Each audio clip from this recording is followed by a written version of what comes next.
תודה, on m'entend, נכון? Oui, on vous entend et on vous voit très bien. Ah, ok, super.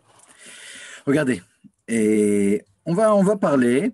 Quand je dis on, c'est vous aussi. Ouais, vous êtes invité à m'interrompre et puis poser des questions. On va étudier le Mahamar de Admor Zaken sur Amelech Bassadeh. Bon, en réalité, on ne va pas l'étudier comme ça dans le texte tellement. Mais ce qui est important pour moi, c'est que ça soit original. C'est-à-dire que, en général, la parabole du roi dans les champs, on la connaît. Mais ici, j'aimerais vraiment qu'on voit cette parabole dans le contexte dans lequel la Nourazaken la porte, et puis qu'on étudie des choses un peu en profondeur. Il y a énormément de points qui sont développés par le Rebbe sur ce Mahamar-là. On peut dire qu'il y a un livre entier de Mahamarim du Rebbe, où le Rebbe développe un détail, et puis un autre détail, etc. Il y a énormément de choses extraordinaires. Et je peux témoigner que le mois de Elul, après avoir étudié ce Mahamar, ça n'a rien à voir avec le mois de Elul avant d'avoir étudié. Alors quelqu'un m'a demandé comme ça, est-ce que la semaine prochaine, tu peux donner un cours comme ça sur Amélie Rosset? Je dis la semaine prochaine, ça sera déjà trop tard. La semaine prochaine, c'est Elul, il faut s'y mettre dès maintenant.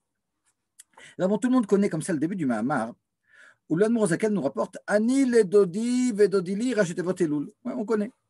Ouais, c'est rapporté comme ça dans les Rishonim même. Et Ani le Dodi vedodili. Il y a, vous savez, deux passages comme ça dans Shir HaShirim où on parle des rapports entre Knesset Israël et Kadosh Baruch Hu. En réalité, tout Shir HaShirim parle de ces rapports, parle de cet amour entre Kadosh Baruch Hu et puis Knesset Israël. Mais on peut dire, deux types de mouvements. On a Ani le Dodi vedodili. Alors, c'est Knesset Israël, c'est le peuple d'Israël qui parle. Ani le Dodi, je suis pour mon amour qui est à Kadosh Baruch Hu. Vedodili, et lui est pour moi. Donc, on comprend qu'il y a ici un premier pas qui fait par le Ham Israël. Elul, Ani, Vedodi, Vedodili, Varashtevot. Elul, Aleph, Lamed, Vav, Lamed. C'est un mouvement où Ani le Dodi, où moi je vais déclencher quelque chose et alors Dodili, il y a une réponse. C'est ce que nous dit le Nourazaken ici. Alors que on a aussi un passage comme ça dans Shirashirim de Dodili Vanilo, Akadosh Baruch Hu. Et pour moi, et moi, je suis pour lui. Ça, c'est le mouvement du mois de Nissan. Ça, c'est le mouvement de la sortie d'Égypte. Ça, c'est le mouvement où on est tombé tellement bas, dans 49 degrés d'impureté, que finalement, on ne peut même pas faire le premier pas. Et Akadosh Baruch Hu, alors, c'est celui qui nous tire, au point où la Torah nous dit, lorsque dans Parashat Shemot, Akadosh Baruch Hu, et Moshe Rabbeinu demande à Akadosh Baruch Hu, mais qu'est-ce que je veux dire au Bnei Israël? Par quel mérite ils vont sortir d'Égypte? Et Akadosh Baruch Hu dit à Moshe Rabbeinu par le mérite de la Torah qu'ils recevront plus tard. C'est-à-dire qu'on était dans une situation où on n'avait pas de mérite, c'est Akadosh Baruch Hu qui fait, puis qui doit voir ce qu'on va faire plus tard pour nous faire mériter. Alors ça, c'est quelque chose qui se reproduit tous les ans au printemps. Au printemps, qu'on le veuille ou pas, le printemps, il nous sourit. Et au niveau du climat, au niveau des oiseaux, au niveau de... Tout nous appelle à la tchouva. Hein, ça, c'est Dodili Vanilo Akadosh Baruch Hu, il fait tout pour que finalement, on vienne vers lui. Mais en Elul, c'est différent. En Elul, c'est Anil et Dodi et Dodili, c'est moi qui fais le premier pas et alors Akadosh Baruch Hu répond. C'est ce que nous dit le Nourazaken. Alors après, comme ça, il y a tout un développement sur lequel je vais passer. Et nous dit ici, le Nourazaken, une phrase qui est assez axiomatique. C'est une phrase qu'il a pris du Priyat Sraïm, des livres du Harizal, et qui demande à être expliquée. Il nous dit comme ça, Vehine Noda. On n'entend pas, je vois ici qui apparaît à tout le monde le son. Alors, nous, de mon côté, j'entends. C'est peut-être un problème du côté de la dame. Nous, en tout cas, on entend. Nous dit le Nourazaken, alors là, vous savez, quand on étudie la chassidoute, il y a souvent un problème où on étudie, on comprend, etc. Puis tout d'un coup, tac, on se retrouve avec une expression de Kabbalah qu'on ne connaît pas, et puis c'est un peu décourageant. Et ici, c'est un peu ce qui se passe a priori. Nous dit comme ça le Nourazaken, on sait que le mois d'Elul, c'est un mois où il y a un dévoilement des 13 attributs de miséricorde d'Akadosh Baruch Hu. Ok, on dit ok, mais qu'est-ce que ça me donne cette chose-là? Ouais, qu'est-ce que ça veut dire déjà? Alors, avant de voir ce que ça me donne, et c'est extrêmement important, on ne va pas tomber du tout dans des énimes de Kabbalah, on va vraiment voir ce que la Chassidoute veut nous dire ici. Mais au niveau technique, j'aimerais quand même ouvrir une petite parenthèse. Arrête dans Parashat Kitissa, hein, après l'histoire du veau d'or, lorsque Kadosh Baruch Hu, finalement, il va pardonner à Israël. Alors on a comme ça les psukim Hashem, Hashem, Kel, Rachum, Vechanun, Erech, Hapaim, Va'af Chesed, Vemet, Notzer, Chesed, Lalafim, Nosavon, Va'reshav, Hata, Venaka, Kadosh Baruch Hu, se dévoile à Moshe Rabbeinu dans un premier temps, et puis finalement il dévoile ses attributs de miséricorde. On ne va pas traduire, mais ici, tous ces... Alors on commence par des noms d'Akadosh Baruch Hu, Hashem, Hashem, Kel, mais après Rachum, Chanun, Erech, Paim, c'est Akadosh Baruch Hu qui est patient, qui est miséricordieux, etc., etc. Tout ça, c'est des choses que Akadosh Baruch Hu dévoile à Moshe Rabbeinu. Et c'est intéressant parce que si on compte les mots, Hashem, Hashem, Kel, Rachum, Chanun, Erech, Paim, Va'af, Chesed, Vemet, etc., etc., on va arriver à une vingtaine de mots. Pourtant, on nous parle de 13 attributs divins. C'est très intéressant de savoir que si vous demandez 2 minutes, mais c'est comment on les compte, ces 13 attributs divins? Là c'est un peu technique, ouais, c'est une petite parenthèse, mais c'est intéressant en passant. Comment est-ce qu'on les compte? C'est intéressant parce que la Gemara de Rosh Hashanah, quand elle nous parle de Yud Gimel Midot HaRachamim, alors elle est interprétée comme ça par les Rishonim, que ce soit Rabbeinu Hananel, que ce soit le Rosh, puis par l'Achronim, le Maharal de Prague, et le Sefer Hasidim, etc. Et chacun va nous décompter de façon différente les Yud Gimel Midot HaRachamim. On a des Rishonim qui vont dire Hachem, c'est le premier, Hachem, c'est le deuxième, Kel, c'est le troisième. Il y en a qui comptent le deuxième Hachem. Le premier, ils ne le comptent pas. Hachem, Kel, Rachum, Vranun. Il y en a qui commencent par Rachum. C'est intéressant parce que ce que je vais vous dire, c'est ce qui est utilisé par la Chassidoute, basé sur les écrits du Harizal et sur le Zohar. C'est-à-dire qu'il y a une Shita, je vous ai dit qu'il y avait la Shita de Rabbeinu Hananel, du Rosh, du Sefer Hasidim, du Maharal de Prague et d'autres. Il y a la Shita du Zohar, du Harizal et de la Chassidoute qui est la même Shita. Et là-bas, la façon de compter, on ne compte pas Hachem, Hachem, mais on compte Kel, on compte Rachum, Vechanun. Erech et Apaim, c'est 2 différents. Va'af Chesed, Ve'emet, Notzer Chesed, la Alafim. Alors c'est très intéressant aussi parce que la Alafim, ouais, là c'est compté comme une mida, alors que normalement on a chez presque tous les Rishonim, Notzer Chesed la Alafim. Nous c'est Avon, Varishav, Hata, Benake, on arrive à 13. Ok, je ferme la parenthèse, c'est pas qu'on sache, parce que dans la Chassidoute, souvent on nous parle de la 8e mida, on nous parle de la 3e mida, etc., alors qu'on sache de quoi il s'agit, mais je ferme la parenthèse. Qu'est-ce qu'il veut nous dire ici, le Harizal, quand il nous dit qu'en Elul, c'est le Zman Idgalut Yud Gimel Midot HaRachamim, c'est un moment où Akadosh Baruch Hu va dévoiler les 13 attributs de miséricorde. Qu'est-ce que ça veut dire? Alors, je vais vous dire. Cette chose-là, c'est quelque chose qu'on retrouve le Shabbat, les Yamim Tovim, Yom Kippour, comme nous dit le Admor Zaken. Qu'est-ce que c'est que ces Yud Gimel Midot HaRachamim? On peut expliquer ça très simplement. Akadosh Baruch Hu, foncièrement, il n'est que bonté. Il n'est que bonté. Et c'est vrai qu'on connaît aussi la Gvura d'Akadosh Baruch Hu. Très souvent, on la retrouve dans l'histoire, cette Gvura, cette rigueur d'Akadosh Baruch Hu. Mais ça, c'est quelque chose de technique. C'est Akadosh Baruch Hu qui fait les gros yeux. Et la preuve, c'est que lorsque les Chachamim nous disent qu'il faut imiter Akadosh Baruch Hu, nous dit Ma'u Rachum, Avtati Rachum. Ma'u Chanun, Avtati Chanun. De la même façon qu'il est miséricordieux, toi aussi sois miséricordieux. De la même façon qu'il est patient, toi aussi sois patient. De la même façon qu'il est. Et beaucoup de choses. Mais toutes ces choses-là qui sont détaillées sont des attributs qui sont sous le, on pourrait dire, sous le titre de la bonté, de la miséricorde, etc. Et il n'y a pas de dureté ici. Ouais. Les Yud Gimel Midot HaRachamim, ça représente la profondeur de la divinité qui se dévoile. Plus je me rapproche de la divinité, plus elle se dévoile. Alors, Akadosh Baruch Hu, extérieurement, peut paraître comme ça, Gvura, etc. Mais lorsque il baisse les voiles, la Gvura, c'est un voile en soi. Hein. Lorsqu'il baisse les voiles, finalement, c'est ce qu'on découvre. On découvre sa profonde miséricorde. Donc, pourquoi je vous dis tout ça? Parce que lorsque le Harizal est ici, le Admor Zaken qu'il rapporte, nous dit que Elul, c'est un moment de dévoilement des Yud Gimel Midot HaRachamim, des 13 attributs de miséricorde. Finalement, l'idée, c'est de dire, on est à une proximité d'Hachem qui est très grande. Lorsque les Shabbatot, les Yamim Tovim, etc., le monde s'élève, comme nous explique le Harizal. Les mondes, ils s'élèvent comme ça. Okay. Et donc, on se retrouve finalement beaucoup plus proche de Kadosh Baruch Hu. On peut comprendre qu'il y a ce dévoilement des 13 Midot HaRachamim. Ok. Puisqu'on est plus proche d'Hachem, Akadosh Baruch Hu se voile moins. Et donc, cette chose-là qui paraît technique, ce n'est rien d'autre qu'une émanation d'Hachem. Quand on nous parle d'une révélation des Yud Gimel Midot HaRachamim, ça veut dire, ouah, je suis près d'Akadosh Baruch Hu, Akadosh Baruch Hu se dévoile à moi. C'est ce que ça veut dire, je ressens la profondeur divine. Et à partir de ça, alors, le Admor Hazaken qui apporte ça de façon axiomatique, il n'explique pas pourquoi en Elul, c'est un moment de révélation des 13 attributs de miséricorde. Il rapporte ça au nom du Harizal dans le Priyat Sreim.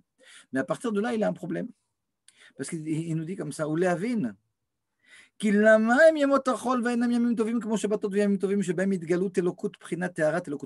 j'explique. Il dit 2 minutes. Il y a quelque chose qui n'est pas clair ici. Le Shabbat, les Yamim Tovim, Yom Kippour, le monde s'élève et donc il est près de la Elokut, il est près de la divinité. Alors je peux comprendre qu'il y ait cette petite galoute, même je comprends pourquoi le Shabbat, Yom Kippour, etc., il y a ce dévoilement des 13 attributs divins. Mais le mois d'Elul, c'est un mois qui est profane. Et si le monde s'élève, ouais, le Shabbatot, les Yamim Tovim, le monde s'élève. Le monde s'élève et il se passe 2 choses. Alors, d'un côté, il s'élève, il s'approche d'Akadosh Baruch Hu, donc je ressens plus Akadosh Baruch Hu, donc j'ai ce dévoilement des Yud Gimel Midot HaRachamim. Mais parallèlement, le fait qu'il soit élevé, on est au-dessus des fautes. Donc, on ne va pas faire Tachanoun le jour de Shabbat.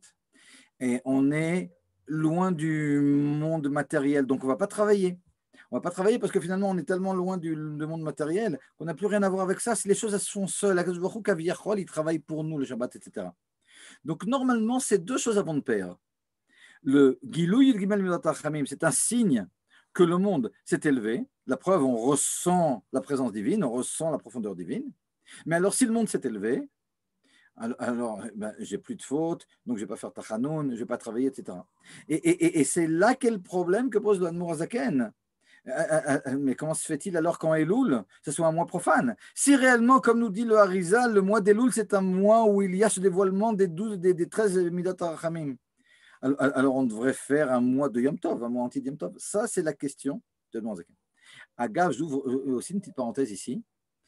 On sait que chez Chabad, les Shabbatot, on ne dit pas les Yud Gimel Midot HaRachamim. Ouais. Même lorsque Yom Kippour tombe Yom Tov, il tombe Shabbat, il y a toutes sortes de passages comme ça qu'on va enlever. Ça ne vient pas du fait que le Shabbat, il n'y a pas les Yud Gimel Midot HaRachamim. Le Shabbat, évidemment, le monde s'élève, donc c'est justement ça les Yud Gimel Midot HaRachamim. Ça vient du fait que dans le fait de prononcer les Yud Gimel Midot HaRachamim, il y a quelque part une demande, une requête que l'on fait à Akadosh Baruch Hu. Or, le Shabbat, on ne fait pas de requête à Akadosh Baruch Hu. Akadosh Baruch Hu, il fait les choses seul, donc on n'a pas besoin de prononcer ces Yud Gimel Midot HaRachamim, même s'ils ont vraiment un rapport intime avec Shabbat. Et je ferme la parenthèse. Donc, la question du Admor Hazaken, elle est claire. Si réellement, comme nous dit de façon axiomatique le Harizal, le mois d'Elul, c'est un mois où il y a le dévoilement des Yud Gimel Midot HaRachamim, alors, normalement, ça voudrait dire que le monde s'élève en Elul. Ça voudrait dire qu'on est loin des fautes, qu'on est loin du monde, qu'on est loin donc du travail. Donc ça devrait être un mois de Shabbat, ça devrait être un mois de Yom Tov. Ça, c'est la question de Admor Hazaken.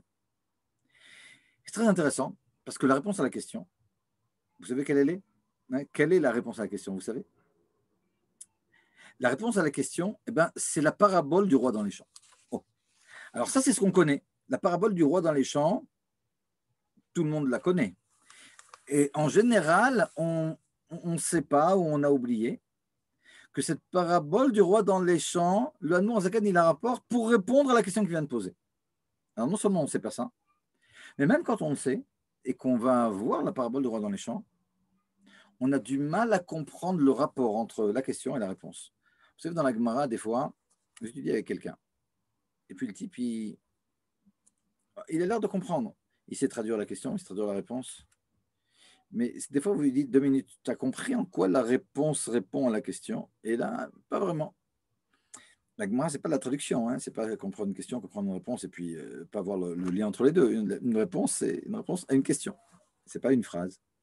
Et là aussi, alors elle est super, la parabole du roi dans les champs. En elle, en réalité, et elle pourrait être un cours. Mais c'est quand même intéressant de savoir en quoi elle répond à la question.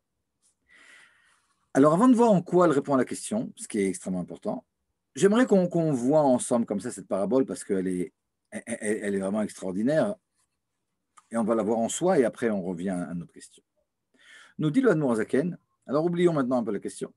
Achine Yuvan, Alpi Mashal le Melech, on va comprendre d'après la parabole d'un roi. Chez Kodem Bolayer, qui avant d'arriver en ville, alors d'où il vient, ça on ne sait pas dans l'histoire. Yotzinan Sha'ir Likrato. Alors on a un roi comme ça qui s'approche de la ville, il est pour le moment dans les champs. Les gens de la ville entendent que le roi est là, donc ils sortent de chez eux et ils vont dans les champs. Ou Mekablin Panav Basade. Extraordinaire. Parce que bon, c'est pas tous les jours qu'on peut rencontrer le roi. Mais là, le roi est dans les champs. Et puis on peut aller dans les champs, rencontrer le roi. Super occasion. ואז רשאין כל מי שרוצה לצאת להגביל פניו, והוא מקבל את כולם בסבר פנים יפות, הוא מראה פנים שוחקות לכולם. Et là, ce qui est extraordinaire, c'est que tout le monde a le droit de venir. C'est pas que, ben non, pour s'approcher, il faut comme ça un truc, et il faut faire le premier vaccin, le deuxième, le troisième, le truc, avoir le masque. Non, pas besoin de tout ça. Pour voir le roi, il suffit de le vouloir. Rachin kol mi shorotze latzet, avec panav. Non, on pourrait se dire 2 minutes. Là, mais on est en Elul. On est en Elul, on a à peine commencé un processus de tchouva. Je ne sais pas si vous connaissez cette troucha, ouais. Mais les chassidim, quand ils sentent qu'ils ne sont pas super, ils font plein d'avérotes et de trucs, enfin chacun à son niveau, ben, ils ont honte même de regarder une photo de tzaddik comme ça à la maison. Ouais. Et alors imaginez comme ça, là on est en Elul, on va dans les champs, il y a 2 minutes, mais on est à peine en début d'Elul, c'est pas grave, c'est Yom Kippour, on est des grands tzaddikim. On est à peine en début d'Elul, on a à peine commencé, peut-être même pas un processus de tchouva. On va aller dans les champs, mais on va aller dans les champs avec toute notre crasse et tous nos trucs. Bon, c'est sûr qu'on a aussi des struures, il ne faut pas être pessimiste, mais on a aussi pas mal de trucs pas géniaux. Et on pourrait s'attendre à ce que le roi nous attende avec une batte de baseball, il nous donne un bon coup sur la tête, et c'est pas du tout ce qui se passe. Alors, on voit un roi comme ça, qui reçoit chacun, qui reçoit tout le monde avec un grand sourire et qui est resplendissant. Ouais, c'est extraordinaire. C'est extraordinaire et là aussi, je vais ouvrir une parenthèse. Vous savez, si on demande, qui c'est qui a inventé cette parabole du roi dans les champs? Vous demandez à n'importe qui. Ouais. Les gens vous diront, bah, c'est peut-être une Gemara, Midrash Rabbah, Midrash Tanchuma. Ouais. Ça, je vous demande comme ça, je ne sais pas si vous pouvez ouvrir les micros ou pas. Alors, si vous ne pouvez pas, c'est une offre de Gascon. Si vous pouvez, ouais. Mais est-ce que quelqu'un sait quelle est la source du Admour Azaken ici? Ouais. D'où il nous a sorti cette parabole du roi dans les champs. Ouais. D'où ça vient? Quelqu'un sait? Et Madame Bentolila, les micros ils sont fermés. Ils peuvent répondre? Oui, les micros sont fermés, mais on peut écrire sur le chat. Ah d'accord. Ils ont peut-être honte. Alors regardez. Le machal du Meler Bassadé, là les gens souvent ne le savent pas. Cette parabole, c'est une invention Admour Azaken. C'est écrit nulle part. Donc on a ici marque déposée, c'est le Admour Azaken qui a inventé ce machal. Et c'est intéressant parce que la notion elle est connue, pourtant elle vient du Admour Azaken, elle est connue de tous. Vous savez, il y a une blague comme ça avec 2 types qui sont, bon, c'est une blague israélienne, ouais. 2 types qui sont dans le bus 400. Le bus 400, c'est le bus qui va de Bnei Brak à Yerushalayim ou de Yerushalayim à Bnei Brak. Alors il y a un Chassid Chabad et puis il y a un Litaï, comme ça, ils sont l'un à côté de l'autre. Puis le Chassid Chabad, évidemment, il faut qu'il fasse son prosélytisme. Alors il dit au Litaï, tu connais le roi dans les champs? Alors il dit, ouais, bien sûr. Et tu sais ce que ça veut dire? Ben ouais, c'est quoi? Ben, le roi, c'est quoi? C'est comme le roi des animaux, c'est quoi? C'est le lion. Puis il est dans les champs, on est en Elul, on va se faire dévorer parce qu'on a plein d'avérotes. Bientôt c'est Rosh Hashanah, Gewald. Ouais. Alors c'est vrai que c'est ce qu'on entend souvent quand on parle de Rosh Hashanah, on va se faire brûler dans un chaudron à 3000 degrés, etc. Ouais. Mais alors là, quand on voit le roi dans les champs en version Admour Azaken, mais c'est tellement loin de ça. Vous savez que le même Admour Azaken dans le même livre, écoutez Torah, quand il nous parle de Akadosh Baruch Hu, lors de Matan Torah, chez Kafale Markegigit, qui a pris la montagne et qui l'a retourné sur eux comme une cuvette, il leur a dit soit vous acceptez la Torah, soit je vous étouffe. Ouais, bah c'est vrai que c'est une Gemara dans la Srat Shabbat, c'est affolant comme ça, ce qui s'est passé lors de Matan Torah. Mais lorsque le Admour Azaken nous explique ce qui s'est passé, c'est quoi cette montagne? Nous dit le Admour Azaken, c'est une montagne d'amour fervent qu'Akadosh Baruch Hu a pour l'âme Israël. Et il a utilisé cette arme lors de Matan Torah. Il nous a dévoilé l'amour incroyable qu'il avait. Il nous a étouffé de cet amour. Et on ne pouvait pas refuser. On ne pouvait pas refuser de recevoir la Torah quand on a vu cet amour profond d'Akadosh Baruch Hu. Donc, vous voyez, le Admour Azaken, il nous montre la profondeur des choses. Et puis, tout ce qui nous faisait peur comme ça, alors, il n'y a pas de montagne qui nous étouffe, c'est que de l'amour. Et là, ici, le roi dans les champs, ce n'est pas le roi des animaux, le lion ou je ne sais qui, de la jungle. Non, non, non, c'est Akadosh Baruch Hu qui est là dans les champs.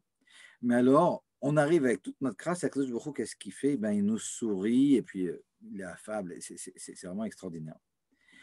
C'est vraiment extraordinaire. Hein. Et là, maintenant, je vais revenir comme ça à la question.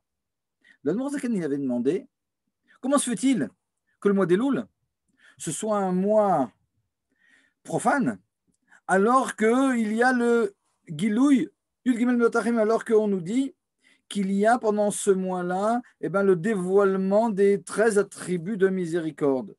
Normalement, s'il y a ces 13 attributs de miséricorde, c'est-à-dire que le monde s'est levé, c'est comme Shabbat, etc. La réponse, finalement, elle est dans ce machal et dans cette parabole, la parabole la répond. Parce que dans cette parabole, qu'est-ce qu'on voit? On voit qu'il y a une proximité d'Hachem, c'est vrai. S'il y a une proximité d'Hachem, on va rencontrer Hachem. Donc on comprend qu'il y a ces Yud Gimel Midot HaRachamim. Or, cette rencontre avec Akadosh Baruch Hu qui se fait en général lorsqu'il y a des montées, je m'élève, etc., et je deviens un tzaddik, et alors je suis proche d'Akadosh Baruch Hu, ou bien c'est Shabbat, et le monde il s'élève, et donc de toute façon je ressens la Kedusha, etc., tout ce que vous voulez. Ici, c'est complètement différent. Ici, cette rencontre avec Akadosh Baruch Hu, ce n'est pas une rencontre typique de quelqu'un qui a fait une tellement grande tchouva, qui est tellement arrivé haut, qui fusionne avec Akadosh Baruch Hu, ou bien d'une rencontre shabbatique où le monde s'élève, etc. Il vient de rencontrer avec Hachem, donc il y a ce Gilou Yud Gimel Midot HaRachamim, il y a ce dévoilement des 13 attributs divins, puisque on a dit que ça vient exprimer, c'est ça l'expression, l'explication chassidique de ce Gilou Yud Gimel Midot HaRachamim, c'est cette rencontre avec Akadosh Baruch Hu, comme on a dit. Or, cette rencontre ici, elle se fait ici-bas. Akadosh Baruch Hu est descendu dans les champs, et par conséquent, il nous trouve comme on est. Il nous prend un peu à l'improviste comme ça, mais il nous trouve avec nos avérotes, il nous trouve alors qu'on est en habit de travail. Et par conséquent, le mois d'Elul, c'est un mois profane. C'est un mois profane, mais toute la beauté de ce mois, c'est que c'est un mois profane, mais on peut avoir malgré tout dans ce mois profane une rencontre avec Akadosh Baruch Hu. Et donc, on a répondu à la question de Admor Zaken. Il voyait un paradoxe. Mais s'il y a ce Gilou Yud Gimel Midot HaRachamim, s'il y a ce dévoilement des 13 attributs divins, comment ce mois est-il profane? Oui, parce qu'en réalité, Akadosh Baruch Hu est descendu ici-bas. Donc, il y a cette rencontre avec Hachem. Il y a donc cette révélation des 13 attributs divins, mais le mois est profane. C'est toute la beauté, justement. OK. Alors, c'est pas extraordinaire. Bémet, c'est extraordinaire. Mais ce que je veux vous dire maintenant, c'est vraiment ce qui est le plus important au niveau de notre Avodat Hashem dans ce shiur. Alors on a dit comme ça, OK. Et le roi est dans les champs, mais moi, où est-ce que je me trouve? Et là, on va essayer de comprendre, et écoutez bien, parce que c'est vraiment important. On a dit au début du Mahamar que Elul, c'était Anil et Dodi et Dodi Linachon. C'est moi qui fais le premier pas, et puis Akadosh Baruch Hu après me suit. Mais d'après la parabole du roi dans les champs, alors vraiment, on ne comprend pas. Parce que d'après la parabole du roi dans les champs, ça a l'air tout le contraire. C'est Akadosh Baruch Hu qui fait le premier pas. Il vient, il descend d'au-dessus de son trône céleste, et il descend ici-bas pour me rencontrer dans les champs. Donc c'est exactement comme le mois de Nissan. On a dit Nissan, c'était Dodili, Vanilo, Akadosh Baruch Hu fait le premier pas. Mais là aussi, Akadosh Baruch Hu fait le premier pas. Comment tu me dis que Anil et Dodili, c'est Elul? Et puis tout d'un coup, tu me rapportes après une dizaine de lignes, la parabole du roi dans les champs, où je ne retrouve pas du tout le Anil et Dodili, mais Dodili va Anilo a priori. Vous comprenez la question? C'est dur de poser des questions, puis comme ça, il descend incognito. Et ouais, il descend incognito, c'est une bonne question. Rappelez-moi cette question dans 3 minutes, Bezrat Hashem, et c'est une excellente question. Est-ce qu'il descend incognito, Bémet? Je peux vous dire sur un pied. Ce n'est pas incognito parce que l'Admour Zaken, il nous a fait un clin d'œil ici. Mais sinon, vraiment, c'est incognito. Et vous savez quoi? Je vais même continuer le cours à partir de cette question. Qu'est-ce qui se passe en Elul? Alors, on a dit que c'était Anil et Dodiv et Dodili. Et pourtant, on a l'impression que c'est Akadosh Baruch Hu qui vient vers nous. Eh bien non, Akadosh Baruch Hu ne vient pas vers nous. Et c'est ça tout le truc. Et qu'est-ce qui s'est passé ici? Le Admour Zaken, juste après, nous explique qu'il y a 3 domaines. Il y a ce qui s'appelle la ville, il y a le désert, et entre les deux, il y a les champs. Alors ça représente quoi? Quand on parle de la ville, ouais, il explique ça comme ça longuement, mais comme ça sur un pied. Quand on parle de la ville, c'est un endroit où il y a du peuple. Et le peuple, il est là pour faire Torah et mitzvot et dévoiler à Kadosh Baruch Hu. Okay. Et finalement, donc la ville, ça représente les mitzvot, ça représente l'endroit où on travaille à Kadosh Baruch Hu et on le dévoile ici-bas, c'est extraordinaire. Ça, c'est la ville. Le désert, ça représente la Vérote. D'ailleurs, c'est pour ça que la Torah a été donnée dans le désert, pour nous montrer. Hein. C'est jusqu'à là qu'il va falloir que vous dévoiliez finalement la Torah. Pour le moment, elle est donnée par Kadosh Baruch Hu, mais c'est à nous de jouer par la suite. Ouais. Le désert, c'est un manque de... C'est un borek and bomaim. C'est le puits qui est vide, dans lequel... Et comment dévoiler Kadosh Baruch Hu, ouais, on va y répondre aussi. Et c'est le vide, c'est ça le désert. C'est où il y a les... Quand il y a le vide, finalement, ben, il n'y a pas de Torah. Ben, c'est là-bas qu'il y a les crabes, c'est là-bas qu'il y a et qu'il y a toutes les choses comme ça, les serpents, etc. Et toutes les choses qui sont dangereuses. Quand on parle des champs, c'est la vie profane. Et nous, maintenant, ce qui nous intéresse, eh ben, c'est notre désert. Et c'est pas qu'il y a des gens comme ça qui sont villes, d'autres qui sont déserts, et d'autres qui sont au milieu, qui sont les champs, qui ont une vie profane, et dans laquelle on devra dévoiler Kadosh Baruch Hu. Non, c'est pas comme ça. On a tous en nous, et plein de mitzvot. On a le côté ville. Alors ça, on peut le mettre de côté. Pour le moment, ce n'est pas tellement ça notre problème. Notre problème, c'est notre désert. On a le côté désert. Alors, il y en a un, c'est qui ne fait pas attention aux choses, qui regarde Shmirat Ha'enaim, et l'autre, c'est la Shonara, et puis l'autre, c'est la colère, et puis l'autre, c'est beaucoup de choses, et chacun avec ses trucs. Ouais. Et Akadosh Baruch Hu en Elul, et ça, c'est tout le point, il ne descend pas dans le désert. S'il descendait dans le désert, ça voudrait dire quoi? Ça voudrait dire qu'on a un réveil. Ça veut dire que le mois d'Elul, c'est un mois où Akadosh Baruch Hu se dévoile à nous. Et de la même façon que Sukkot, on ne peut pas passer Sukkot sans être en high. N'importe qui rentre dans la Soukha, on ressent qu'il y a quelque chose et puis ça nous réveille. Le mois de Nissan, Pessah aussi, c'est quelque chose qui réveille. Tous ces moments-là, c'est des moments où Akadosh Baruch Hu, il dévoile énormément de choses. Elul, c'est pas comme ça. Elul, Akadosh Baruch Hu, c'est vrai qu'il va dans les champs. Mais nous, on n'est pas dans les champs. On avait posé la question, Akadosh Baruch Hu est dans les champs, mais nous, où est-ce qu'on se trouve? Nous, pour le moment, on est avec nous, à Vérot. Et si on ne va pas dans les champs pour rencontrer Akadosh Baruch Hu, le mois de Elul, c'est un mois bof. C'est un mois de septembre.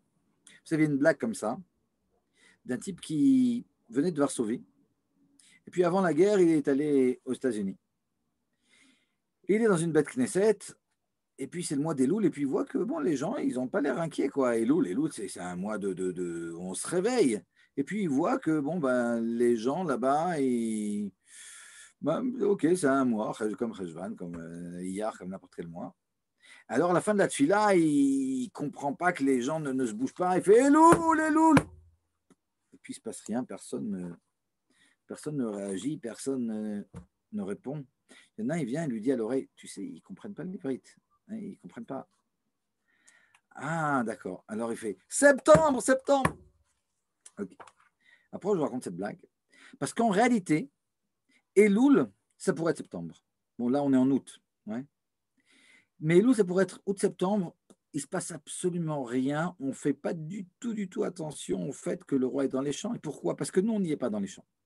Regardez, si je vous disais, vous voyez dans la rue à côté ici, ouais, il y a un quart d'heure, il y avait un type qui était à 30 mètres d'ici. Tous les gens qui passaient, il leur donnaient une enveloppe de $10,000. C'est super. Ouais, $10,000, on a de quoi faire avec. Mais seulement si tu n'es pas allé là-bas, si tu n'étais pas au rendez-vous, tu n'as pas eu l'enveloppe. Le mois d'Elul, c'est exactement ça. Le mois d'Elul, c'est un mois où il y a une opportunité qui est extraordinaire. Or, Akadosh Baruch Hu, il ne va pas maintenant venir me réveiller dans ma crasse. Ce n'est pas que le matin, je me réveille comme ça en Elul, comme si c'était Shabbat ou comme si c'était Sukkot. Et j'ai un truc comme ça, je ressens la douche. Non, je ressens absolument rien. Pourquoi je ressens rien? Parce que moi, je suis dans mon petit midbar. Évidemment, c'est de ça dont on parle. Ouais, on se concentre sur les choses qu'on veut changer. Et puis, là-bas, Akadosh Baruch Hu, il n'est pas allé.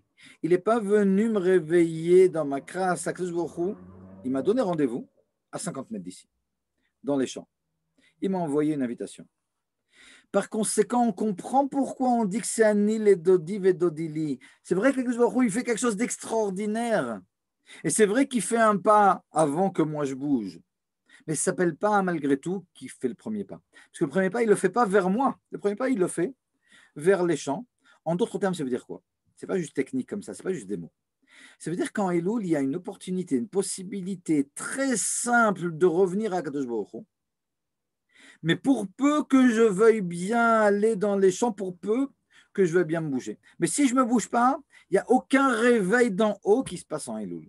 Elul, c'est un mois, bof, jusqu'au moment où, il y en a un qui a demandé comme ça, est-ce qu'il descend incognito? Il descend incognito. Alors, ok, mais alors comment je sais? Ben, je sais parce que je vais au roux, tac, il fait les choses comme ça, par ses shluchim. Il a donné dans l'oreille du Admorazaken, ouais, le sot quelque part. En réalité, c'était déjà dans les écrits du Harizal. Parce que quand le Harizal, dans son prêt il nous dit alors c'est vrai qu'il faut vraiment comprendre, pour comprendre la légion du Harizal. Quand le Harizal, il nous rapporte ce secret, quand Elul, c'est un mois de révélation des 13 attributs divins. Ouais. Alors tout le monde le sait, c'est écrit partout pour Shabbat, Yom Tov et Yom Kippour. Mais quoi, Elul aussi? Qu'est-ce qui veut dire? Quel est ce secret-là que nous dévoile le Harizal? Vient le Admour Azaken et il nous explique, ben oui, Akadosh Baruch Hu, Elul, il s'approche énormément de toi, mais il ne vient pas chez toi. Il va dans les champs. Ça veut dire quoi? Ça veut dire qu'il te fait un clin d'œil, il t'envoie une lettre, une invitation, mais pas de lui-même, pour que tu aies l'impression que c'est toi qui fais le premier pas. Il te l'envoie par le Admour Azaken, il te l'envoie par le cours qu'on est en train de donner maintenant. C'est la même chose. Et finalement, et je dois comprendre que, ouais, mais en réalité, donc il y a quelque chose de tout à fait spécial. Et en Elul, qu'est-ce qu'il y a de spécial? En Elul, ce qu'il y a de spécial, c'est que, bon, on connaît tous, chacun connaît comme ça ses faiblesses. Prenons la Shonara, par exemple, ouais. C'est des faiblesses de pas mal de personnes, et puis bon, chacun en a, et puis ça ne manque pas beaucoup. Et puis, bon, dans l'année, très souvent, on se prend par la main, comme ça, on voit une touna comme ça du Chafetz Chaim, et on voit le livre Shmirat HaLashon, ou bien on a dit comme ça un Lashonara, on regrette, ou bien on se dit, bon, allez, à partir de maintenant, je ne dis plus de Lashonara. Ok. Ça arrive que ça marche. Ouais. Mais ça arrive aussi que ça ne marche pas tellement. On a dit ça, puis finalement, bah, le lendemain, on retombe, et puis pareil pour Shmirat HaEinaim, pareil pour beaucoup de choses. Ouais. Et il faut des forces pour revenir à Kadosh Baruch Hu. Il faut des forces, d'autant que plus on s'éloigne d'Akadosh Baruch Hu, plus Akadosh Baruch Hu s'éloigne de nous, et plus Akadosh Baruch Hu il fait en sorte que le fait de revenir à lui, ça demandera beaucoup d'efforts et ça sera difficile. Et donc le fait d'un petit peu vouloir, bah, c'est super, mais souvent ça ne suffit pas dans l'année.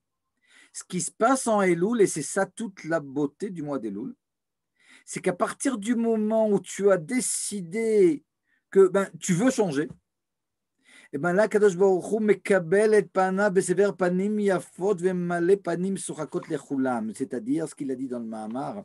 À ce moment-là, Kadosh Baruch Hu, il nous reçoit tous avec beaucoup de gentillesse et il sourit à tous. Alors, qu'est-ce qui s'est passé? Le rabbi, comme ça, dans un Mahamar, il explique ces deux mouvements. Il dit, il y a un mouvement comme ça où et j'ai décidé de sortir dans les champs. Je suis réveillé, un cours comme ça qui parle du roi dans les champs, ça réveille. Et bien là, Akadosh Baruch Hu, il me reçoit déjà, ça veut dire quoi qu'il me reçoit comme ça avec beaucoup qu'il est affable, etc. Ça veut dire que dans mon cœur, il y a quelque chose qui commence à bouger. Il se passe quelque chose. Et c'est quoi la deuxième étape? Maré panim surakot lechulam. Dans un premier temps, il y a quelque chose de général. Ok, j'ai compris. Ouais, c'est Elul, je ne veux pas rater l'opportunité, je veux bouger. Ok. Et bien là, Akadosh Baruch Hu, déjà, il te sourit. Akadosh Baruch Hu, il est affable. Mais après, tu commences même à réfléchir et tu commences maintenant une tchouva, c'est-à-dire que les choses elles sont maintenant appliquées, tu penses à telle et telle et telle et telle chose que tu veux changer. La marée panim sochakot lechulam, à ce moment-là, Kadosh Baruch Hu, il me réveille, il m'envoie quelque chose dans le cœur qui est tout à fait extraordinaire, qui est très, très, très difficile à atteindre lors de l'année. Ouais. Et ici, en Elul, c'est quelque chose qui est très, très, très, très abordable. Alors, il y a quelqu'un qui dit comment dévoiler Akadosh Baruch Hu. Ouais. J'ai donné un cours il n'y a pas très longtemps, puis une femme m'a demandé mais comment on fait alors pour aller dans les champs? Ouais. Alors, je dis vous y êtes. On avait posé la question du cours, c'était Akadosh Baruch Hu dans les champs. Et nous, où sommes-nous? Elle m'a dit comment ça? Je dis à partir du moment où on veut y aller, on y est. Comme le Baal Shem Tov nous dit, c'est rapporté souvent par la Rod Morazaken, que l'homme se trouve où est son ratson. À partir du moment où on veut aller dans les champs, regardez ce qui est marqué dans le Mahamar. chaque mot ici du Admor Zaken, il a son importance.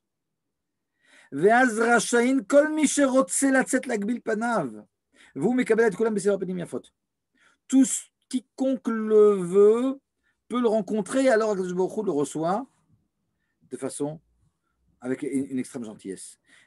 De quoi ça tient? À quoi ça tient? Kol mi shirotse, il suffit de vouloir. Donc quelqu'un qui dit comment je redevoir le Akadosh Baruch Hu, comment je fais pour aller dans les champs, on ne nous demande pas de retourner la terre maintenant. Tu veux le faire, tu y es déjà. Tu as fait le passage. Tu es déjà dans les champs. Et pourtant, c'est un île d'Odili.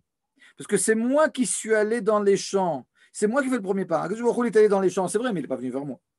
Moi, j'étais dans mon petit désert avec mes avérotes. Et maintenant, je me dis, allez, ça y est, ça suffit. Bientôt, c'est Rosh Hashanah. On a assez rigolé toute l'année. Telle et telle chose. Déjà, depuis la fin de Har, je me dis, c'est bientôt Elul. Là, maintenant, Elul, il est assez entamé. On est déjà à la nuit du 12. Ouais. Ça y est, ça suffit. Toutes nos shtuyot et toutes nos ta'avot et tous nos inyanim et toutes ces choses interdites, etc. Ouais, chacun à son niveau. Il y en a, ça sera que dans la pensée, puis il y en a dans la parole, puis dans l'action. Puis on a tous un petit peu de tout aussi. Mais maintenant, ça y est, on en a assez de toute cette crasse. Ça y est, on veut sortir. On veut la...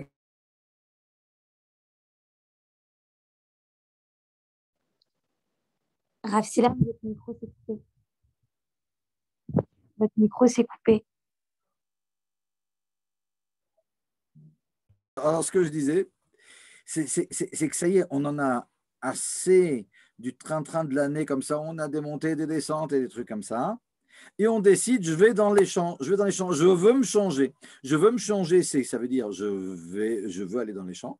Et quand je veux aller dans les champs, je suis dans les champs. Et quand je suis dans les champs, ben déjà, Kadosh Baruch Hu, Mekabel, Kulam, c'est pas ma faute. Le répondant, il est extraordinaire. C'est pas comme dans l'année où j'ai fait des avérotes graves, j'ai vexé quelqu'un, ok, ben je regrette. Comme vous savez, quand on est un enfant qui a vexé un autre ou qui a. Dis-lui, Slicha. Slicha, nana, pardon. Non, c'est pas comme ça qu'on demande Slicha. Il faut vraiment le vouloir. C'est pas si facile dans l'année. C'est pas juste Slicha, tata. Ok. En Elout, c'est beaucoup plus simple. C'est pas que Slicha, ça suffit. Mais il faut un petit peu le vouloir. Je veux changer, je ne sais pas comment m'y prendre. Et ça, ce n'est pas un problème. Comment t'y prendre? Tu veux, eh bien, ça y est, tu y es. Tu es dans les champs. Tu commences maintenant un processus plus appliqué de tchouva, c'est-à-dire tu commences maintenant à réfléchir à toutes sortes de choses. Comment je vais faire pour changer ces choses-là? Souvent, vous savez, la tchouva, c'est dans le ratson. Je me dis, bon, allez, cette chose-là maintenant, que j'ai l'habitude de faire, que j'ai l'habitude d'avoir envie de faire, cette chose-là dont j'ai envie, qui n'est pas quelque chose qui est permis, j'en veux plus maintenant. Ouais. Il ne faut pas énormément de choses pour faire tchouva. Je ne veux plus de cette chose-là. Ouais. Ben, ça y est, j'ai fait une tchouva maintenant appliquée. Quand j'ai fait cet exercice, Akadosh Baruch Hu, ce n'est pas uniquement maintenant qu'il me reçoit comme ça avec gentillesse. Maré panim sochakot lekulam, Akadosh Baruch Hu, il me sourit et je le ressens. Je ressens en moi d'Elul cet amour incroyable. Et c'est ce qui va me permettre finalement, au mois de Tishrei, je veux dire, le mois d'Elul, c'est le mois qui prépare le mois Tishrei où on a vraiment la rencontre avec le roi et les grands sentiments forts de dévoilement divin. C'est en Tishrei qu'on les a, mais en fonction de ce qu'on aura fait en Elul. Or, en Tishrei, ce qu'on a, c'est de façon brute tout ce dont on aura besoin pour l'année. C'est-à-dire que toute la Noirzaken nous explique que c'est en Tishrei qu'on ramasse tout le potentiel d'amour et de crainte divine qu'on va avoir pour l'année. Or, ce qui se passe en Tishrei, c'est en fonction de ce qu'on a fait en Elul. Donc maintenant, on est en train de jouer finalement toute l'année qui va venir. Non seulement on répare l'année passée, ok, les réparations, ok, réparation. Ce qui a été fait, ok, on regrette. Mais surtout, on prépare tout ce qu'on va recevoir en Tishrei qui sera en fonction de la tchouva que je suis en train de faire maintenant. Et ce qu'on reçoit en Tishrei, c'est tout le potentiel d'Avodat Hashem de l'année. Donc, c'est extraordinaire. Maintenant, je voudrais encore ajouter comme ça quelques petits points. Ce qui est intéressant, c'est que je vous ai dit que celui qui va rencontrer le roi, finalement, c'est l'homme du désert. C'est l'homme du désert qui doit sortir de son désert et puis aller dans les champs. Mais c'est pas ce que nous dit le Noirzaken, parce que le Noirzaken nous dit et que les Anshe Haïr, les gens des villes, c'est eux qui vont rencontrer le roi. Alors, bon, alors si c'est les rabbins et les tzadikim qui rencontrent le roi, ok. Alors qu'est-ce qu'on a fait? Non.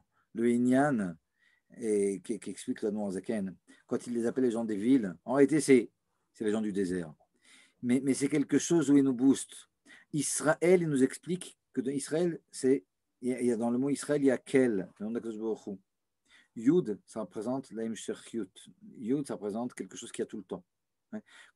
Comme nous rapporte le Zaken, Kachai Yaase et Yov Kolayamim. Yaase, c'est un futur, mais c'est aussi un présent continu. Ou un passé continu, c'est quelque chose qui continue. Kachai Yaase et Yov Kolayamim, c'est-à-dire que c'est comme ça que faisait Yov tout le temps. Donc ce Yud représente quelque chose de continu. Donc dans le mot Israël, il y a Yud, qui représente quelque chose de continu. Sar, c'est un ministre, c'est celui qui domine. Kel, c'est Akadosh Baruch Hu. Il nous explique l'Admor Zaken. Dans le mot Israël, il y a le fait que Akadosh Baruch Hu, Kel, il est le ministre en nous de façon continue. C'est-à-dire que notre véritable nature, la véritable nature du juif, c'est la divinité qui est en lui. C'est ça finalement, l'homme de la ville. Et lorsque l'Admor Zaken nous dit, et puis les hommes de la ville rencontrent le roi dans les chambres, les hommes de la ville, on était dans le désert tout à l'heure. Ouais. On veut te dire, ok, tu es dans ton désert, mais n'oublie pas. Kol Israël, mais les mitzvot carrément, on en a plein de sruyot en réalité. Ouais, il nous booste. Ce Anshe Ir ici, ces gens des villes qui rencontrent le roi dans les champs, c'est booster notre côté désert pour nous dire, t'inquiète pas, t'as aussi du bien, fonce. Maintenant, ce que tu as de mal va le changer. Ça, c'est pour le Anshe Ir. Mais il y a un autre point comme ça dans des Mahamarim, il y a un Mahamar extraordinaire de Elul Tafshin Kavav, où le rabbi il met l'accent sur la rencontre justement dans les champs. Et nous dit la chose suivante. Le côté Ir, c'est le côté, on a dit, côté mitzvot. Ok, c'est le côté Bet Knesset. C'est le côté Bet Knesset. C'est le côté mitzvot. On est à la yeshiva maintenant dans nos Arba Hamot. Ok, dans les Arba Hamot de la yeshiva, tu étudies la chassidoute, la gemara, la halacha du matin au soir. Il faut vraiment être une crapule pour faire des averot là-bas. Ouais. Donc, tu ne prends pas de risque. Le désert, ouais, ça c'est très dangereux. En réalité, le Inyan des champs, c'est ça toute la finalité. Cette rencontre de Akadosh Baruch Hu dans les champs, c'est, nous dit le Rebbe dans un Mahamar, c'est toute la finalité de la sot, la Akadosh Baruch Hu dira Batartonim. Vous savez que quant à la raison pour laquelle Akadosh Baruch Hu il a créé le monde, ouais, la Chassidoute, ce qu'elle rapporte tout le temps, c'est la réponse donnée par le Midrash Tanchuma. Pourquoi Akadosh Baruch Hu a créé le monde? Parce que Akadosh Baruch Hu, il voulait demeurer dans le monde ici-bas. Mais dans le monde ici-bas, ce n'est pas dans la Rabba de la Beth Knesset. Ça, on a besoin de ça pour remplir nos batteries, etc. Mais après, quelque part, alors chacun a son moment. Hein, il y a ceux qui étudient en yeshiva, ils doivent le faire pendant des années dans un premier temps. Puis tout le monde a besoin aussi de se racheter, de se remplir les batteries, etc. Et d'étudier, évidemment. Hein. Mais la finalité, c'est d'être dans les champs. La finalité, c'est dans notre vie profane, de pouvoir sanctifier aussi Akadosh Baruch Hu. Je vais au travail, mais je ne suis pas un escroc. Et ça pour tout. Je mange, mais pas comme un goinfre. C'est ça la rencontre d'Akadosh Baruch Hu dans les champs. La rencontre d'Akadosh Baruch Hu dans les champs, finalement, c'est la finalité du monde. Ce n'est pas juste une préparation. Alors ici, il y a le côté préparation dans le Mahamar, mais il y a aussi le fait qu'en réalité, c'est la chose la plus dure. Et ici, on voit à quel point, ça c'est donc quelque chose même de général pour toute l'année, à quel point où lorsque l'on va dans les champs, et puis tout à l'heure je vous parlais d'aller dans les champs, de sortir de mon désert pour aller dans les champs. Maintenant, je vais prendre un autre mouvement même, c'est de sortir de ma bête Knesset pour aller dans les champs, c'est de comprendre que la Torah finalement, il faut la diffuser. Et quand on va faire Miftaim, on est dans les champs. Quand on va travailler, on est dans les champs. Cette vie profane, elle est extrêmement importante. Finalement, c'est le plus gros de notre vie. Je veux dire, sur les 24 heures, combien on étudie? Même ceux qui étudient beaucoup. 6 heures, 8 heures, 10 heures, 11 heures. Ce n'est pas encore la majorité de la journée. Et tout le reste de la journée, tout le reste de la journée, on est dans les champs. Et puis là-bas, c'est ça l'épreuve. Et puis c'est là-bas qu'on doit sanctifier Akadosh Baruch Hu. Mais Akadosh Baruch Hu, il nous aide. C'est extraordinaire. Quand on est dans les champs, Akadosh Baruch Hu, il nous sourit et c'est extraordinaire. Qu'est-ce qui est écrit ici? On n'est pas censé se mettre en danger et chercher les épreuves. Ok, je vais essayer de répondre à cette question. Absolument. Absolument. Et je vais formuler cette question d'une autre façon. Comment se fait-il que d'un côté, on demande à Kadosh Baruch Hu tous les matins dans Birkat HaShachar, Shelo Yaveinu, Lo Lide Nisayon, Velo Lide Bizayon, Kadosh Baruch Hu, on lui demande ne m'amène à aucune épreuve, je t'en supplie. Mais à côté de ça, on nous apprend dans la Chassidut que c'est finalement les épreuves qui nous font avancer, les 10 épreuves d'Avraham Avinu, etc. Ouais. Alors quoi, si c'est les épreuves qui nous font avancer, alors quoi, on doit les éviter. Et le Inyan, il est comme ça. Il y a 2 points. Le premier point, il est que les épreuves, de toute façon, on les rencontre qu'on le veuille ou pas. Parce qu'aller travailler, en général, on doit aller travailler. Manger, on doit manger. Hein, on pourrait être des malachim, mais ce n'est pas possible. Quelqu'un qui ne mange pas, hein, il meurt. Ok, quand je mange, je suis dans les champs, même si je suis chez moi. Mais maintenant, je suis avec mes pommes de terre. Ok, je vais rajouter un petit peu de sel et machin, puis ok. Et il faut quand même sanctifier Kadosh Baruch Hu. Alors, comment je fais ça? Alors, étudier l'Ishma, ouais, j'étudie et tout, bah, je suis à côté de Kadosh Baruch Hu, ouais, c'est pas si compliqué. Mais manger les Shem Shamaim, hein, ça, c'est pas si facile. Et ça, c'est une épreuve. Donc, les épreuves, on les cherche pas. On est dans la rue, je dois aller à la banque. Ouais, et j'ai pas le choix, je dois aller à la banque. Mais sur le chemin, il y a plein de choses qu'il faut que je regarde pas. Ben, je ne l'ai pas recherché l'épreuve, mais j'ai trouvé. Alors, il y a quelque chose de bien aussi. C'est qu'une fois que j'ai passé l'épreuve, ouais, bah, je suis à un autre niveau. Et puis, si j'ai surmonté l'épreuve, je suis un autre homme. Ouais. Mais pour pouvoir la surmonter, il faut absolument demander à Kadosh Baruch Hu de ne pas vouloir d'épreuves. Si on recherche les épreuves, alors c'est vrai que là, on risque vraiment. Et comme vous dites, on n'est pas censé se mettre en danger absolument. On ne doit pas se mettre en danger, on ne doit pas chercher les épreuves, on ne doit pas vouloir les épreuves même. Ouais. Mais le fait de ne pas vouloir les épreuves, c'est ce qui nous aidera quand les épreuves viendront, de toute façon, qu'on le veuille ou pas, à les surmonter. Et ça, c'est quelque chose qui est extraordinaire. Ouais. J'espère que ça a répondu comme ça à la question. Et donc, pour revenir à notre Inyan, ce Inyan de Améler Bassadeh, il a une importance. C'est une richesse d'être dans les champs à Avodat Hashem. Absolument. Absolument. Et je vais rajouter encore un petit point. Je ne vais pas vous retenir plus, mais je vais rajouter un point comme ça qui est important. En Elul, on sonne du chauffard. En sonne du chauffard, il y a plusieurs raisons, puis une des raisons comme ça qui est rapportée par le tour, c'est qu'aider les balbel est à Satan, pour embrouiller le Satan. Alors bon, ça a l'air un peu simpliste, et puis quand on entend ça, alors on a l'impression que ça veut dire, ouais, ben on va sonner du chauffard, le premier, le 2, le 3, le 4, etc. Ouais. Et à la fin, on s'arrête pendant un jour, et Birla, le Satan, il dit, bon, ça y est, Rosh Hashanah, il est passé, on arrive au Rosh Hashanah, on sonne du chauffard, et tac, on l'a, par surprise. Ok, c'est un petit peu simpliste d'expliquer comme ça, d'autant que le Satan, il n'est pas si bête que ça. Ouais, le Satan, c'est le Malach HaMavet, le Satan, c'est l'Yetzirah, le Satan, c'est le serpent, on voit qu'il est rusé. Et puis, il peut aussi prendre le Dvar Malchut, et puis il regarde quand c'est Rosh Hashanah. Donc, comment on peut l'embrouiller si facilement? Et ça, regardez, la réponse est extraordinaire. Le Rebbe, il pose cette question dans une sikha de l'écouter Sichot Chelek Kavdalet, le 24e volume, comme ça, une sikha sur Rosh Hashanah.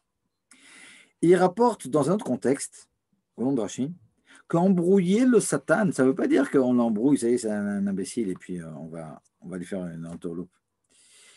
Non, embrouiller le Satan, c'est le déprimer. Et pourquoi et comment on arrive à déprimer le Satan et vraiment ça va l'embrouiller? Dans la mesure où un petit peu de tchouva qu'on fait quand on va sonner du chauffard, ouais, pendant le mois des Louls, ça réveille. Ouais, la nuit, on ne sonne pas de chauffard, comme ça, d'après la Kabbalah. Donc, je ne vais pas sonner là maintenant. Mais ça réveille de sonner du chauffard. Ça réveille, et quand on sonne du chauffard, en Elul, et puis on se rappelle du Meler Bassadeh, etc., ben, ça y est, on veut faire tchouva, on est dans les champs. Mais on fait ça un jour, et le lendemain, et le surlendemain, etc. Et un peu plus de tchouva, il y a Kadosh Baruch Hu, il nous sourit chaque fois. Ouais, chaque fois qu'on se trouve dans les champs, il nous sourit, il nous encourage, et puis on se dit, bon, allez, je vais changer cette chose-là, et je vais prendre une bonne résolution, et puis, ouais. Mais le Satan, quand il voit tout ça et qu'il voit à quel point ben, on fait tchouva en Elul et si facilement, parce que Kadosh Baruch Hu nous encourage, et, ben, ça le déprime. Ça le déprime. C'est ça tout le but de sonner du chauffard pendant Elul. Embrouiller le Satan, c'est l'amener à déprimer. Et s'il déprime, alors on est en bonne posture. Hein. Quand on est heureux, quand on est joyeux, là aussi il déprime. Hein. Ça fait partie de la tchouva aussi. Le fait d'être joyeux, ben, c'est une confiance qu'on montre en Kadosh Baruch Hu. Et ça fait partie de la tchouva. On pense que bon, quand on parle de la simcha en Hadar, non, non, non, en Elul aussi. Il n'y a rien de plus extraordinaire que de savoir à quel point il y a une opportunité incroyable de tchouva là maintenant, et facilement, et avec beaucoup d'amour. C'est vraiment extra. C'est vraiment extra.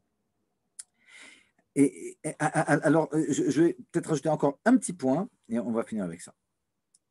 Alors, d'un côté, comme ça, une des questions importantes que j'avais posées, c'est mais en Elul, on a dit que c'est nous qui faisons le premier pas, c'est que Baruch Hu qui le fait ici. Non, non, on a répondu, c'est pas que Baruch Hu fait le premier pas, que Baruch Hu fait le premier pas vers les champs, mais c'est moi, ouais, qui vais dans les champs, qui fait le premier pas. Malgré tout, j'ai fait tout ça, parce qu'Akadosh Baruch Hu, il est allé dans les champs et il m'a envoyé une carte postale via la Noirzaken me disant, tu sais, il y a le droit dans les champs à Elul et tout, ça vaut le coup que tu y ailles. Donc, quelque part, il a fait le premier pas. Alors oui, c'est vrai. C'est vrai, c'est formulé par les Chachamim de la façon suivante. Vous savez, nous disent les Chachamim, pour tout ce qu'on fait dans la vie, si Akadosh Baruch Hu ne nous aidait pas, on ne pourrait absolument rien faire. Et cette chose-là, elle est vraie même pour les choses dont on dit qu'elles commencent par nous. Donc en réalité, on a deux mouvements. Soit c'est Akadosh Baruch Hu qui commence, soit c'est Akadosh Baruch Hu qui commence. Alors, il y a la façon de commencer d'Akadosh Baruch Hu, la façon Nissan, où Akadosh Baruch Hu il commence, mais il se dévoile complètement. La façon d'Akadosh Baruch Hu, clin d'œil. Ok, on connaît ça. Ouais. Et un prof comme ça qui veut faire les gros yeux, comme ça, qui est énervé sur l'élève, énervé, bon, c'est une question très lourde. Mais d'un autre côté, il va dire au meilleur ami de l'élève en question, il va lui donner un conseil, voilà, dis-lui qu'il vienne me voir de lui-même, qui demande, pardon, il va venir et il n'aura pas besoin de demander quoi que ce soit tout de suite, je vais l'embrasser. Ouais. Les parents aussi, ils font ça. Akadosh Baruch Hu aussi, il fait ça. Laurent Elul, il nous fait croire que c'est nous qui faisons le premier pas. Alors profitons-en et puis faisons vraiment le premier pas. Voilà, ça en gros, ce que je voulais vous dire. Et s'il y a des questions, on va mettre avec plaisir. Si je vous ai endormi, bonne nuit. Et vous êtes où? Merci beaucoup, beaucoup, Rav Silam. C'était super nourrissant et très clair et très concret. Merci beaucoup. On attend, oui, s'il y a des questions, mais en tout cas, merci beaucoup à vous. Avec grand plaisir. Il y a quelqu'un qui a levé la main. Je vais essayer de lui donner la parole. C'est vraiment.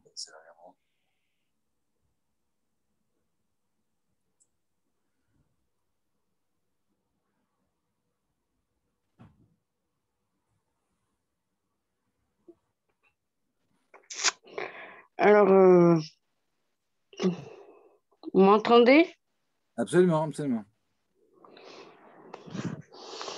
Pourquoi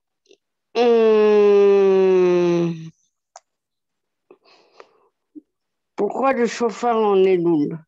J'ai pas tellement. Le chauffard en Elul, on est censé commencer la tchouva. Le chauffard, il nous réveille la tchouva. Hein? Le son du chauffard, on comprend que bientôt c'est Rosh Hashanah. En réalité, dans mon costume, il y a plusieurs raisons qui sont apportées. Hein. Il y a le fait que lorsque Moshe Rabbeinu est monté au mont Sinaï la troisième fois pour aller chercher les deuxièmes tables de la loi, c'était le premier Elul. Et à ce moment-là, les Bnei Israël, ils ne voulaient pas qu'on refasse une erreur de compte comme on a fait la première fois et ce qui avait mené au veau d'or, etc. Et donc, on a sonné du chauffard pour dire voilà, maintenant, à partir de maintenant, on est premier Elul, on compte bien 40 jours, jusqu'à 10 Tishrei. On a sonné du chauffard. Donc, il y en a qui disent que c'est pour ça, en souvenir de ça, qu'on sonne du chauffard à partir du premier Elul. Ouais. Il y a beaucoup de raisons qui sont rapportées. Mais ce qu'on a rapporté ici, là maintenant, dans le contexte de ce cours-là, c'est que le fait de sonner du chauffard, ça nous réveille. Hein, ça nous réveille. Hein. Le son de chauffard, comme ça réveille à la tchouva. Et ce réveil à la tchouva, eh ben, il nous rappelle que eh ben, il attend que ça. Il attend que ça. Et si je veux faire tchouva en Elul, ça suffit. Je veux faire tchouva, ça y est, j'y suis. Il ne me reste plus que maintenant qu'à réfléchir au sujet que je veux changer. Et Akadosh Baruch Hu, il m'encourage tellement. C'est-à-dire quoi qu'il m'encourage?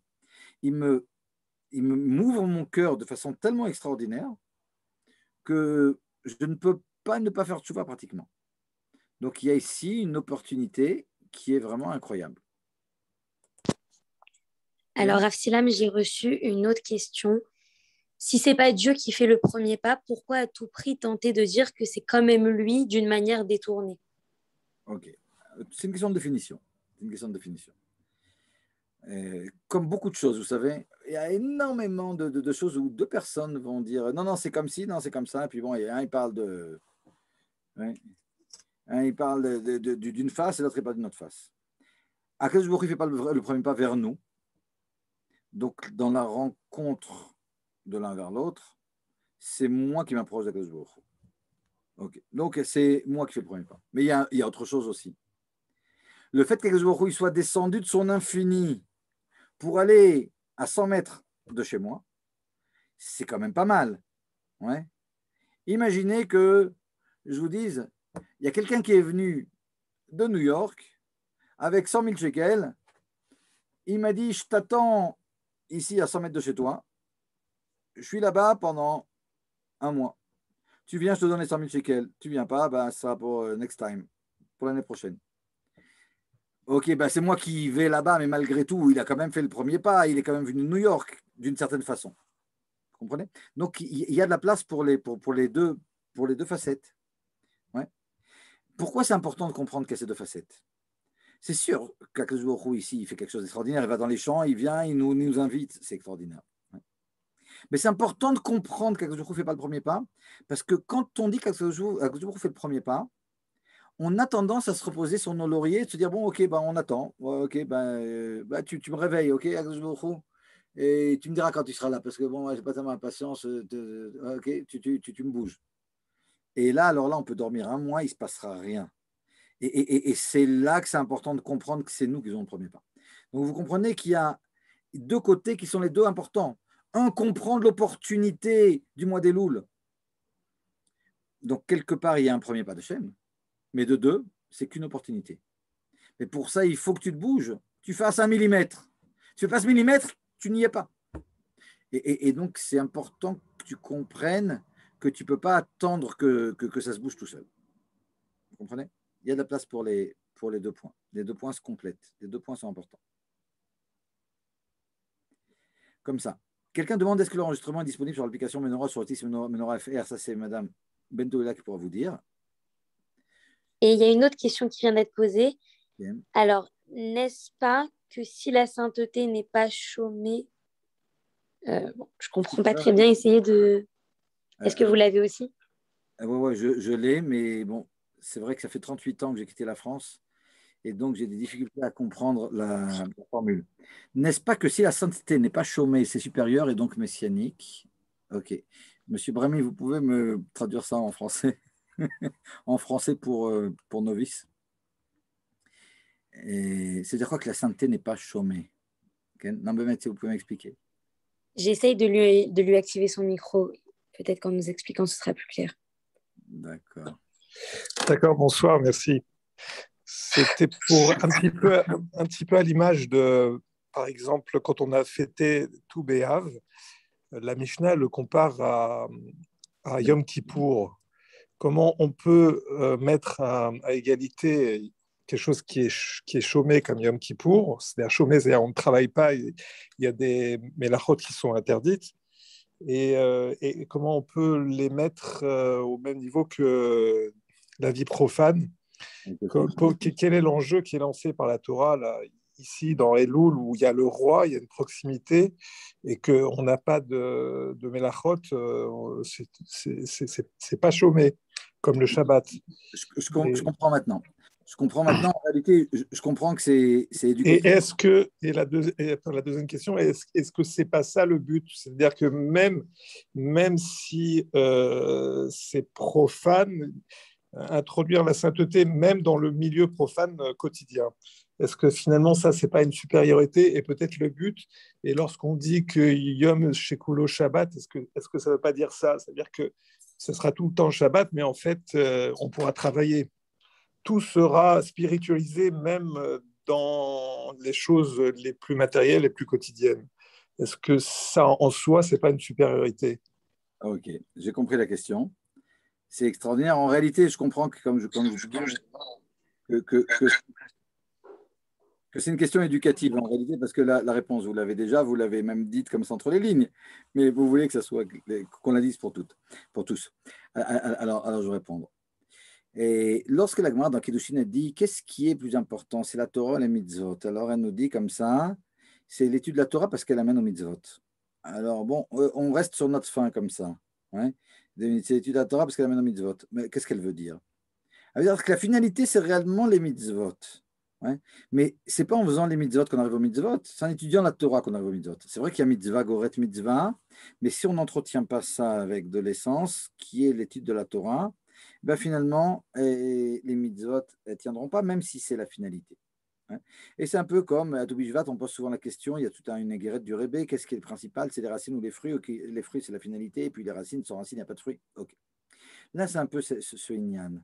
Alors, c'est vrai que la sainteté, on en a besoin. La sainteté, on en a besoin. Sans la sainteté, si on a comme ça une des explications de Achayot Ratso Vashov, la vision du char céleste de Ezekiel, qui voit comme ça un char qui court et qui va en arrière, etc. Ouais. Là, c'est un mouvement comme ça, sinusoïdal et quotidien, où le matin, on est dans la tfila et on s'élève, on se rapproche d'Akadosh Baruch Hu, on prend des forces. Mais en réalité, quand on s'approche d'Akadosh Baruch Hu, on s'est éloigné du tachlit, on s'est éloigné du but. Mais on s'est rempli comme ça les batteries pour pouvoir finalement dans la journée redescendre et puis sanctifier le nom d'Akadosh Baruch Hu ici sur terre. C'est un peu ce qui se passe ici. C'est vrai que dans le Mahamar du Meler Bassadeh, alors ça dépend, vous savez, le sinus, ça dépend, on le prend, hein, ça monte, ça descend. Et quand on prend le Mahamar du Meler Bassadeh, alors on est en Elul qui va arriver à Tishrei. Ouais. Là, on peut penser que Tishrei, c'est le but. Mais en réalité, vous avez tout à fait raison, il y a plusieurs Mahamarim du Rebbe là-dessus, celui dont je parlais tout à l'heure de Tafshin Kavav, qui nous dit qu'en réalité, à un deuxième niveau, la finalité, c'est de mettre pas le palais. C'est vrai que le palais, c'est là-bas qu'il y a la Gdusha la plus intense. C'est vrai que dans le palais, le roi, on l'a de façon plus intime, etc. Ouais.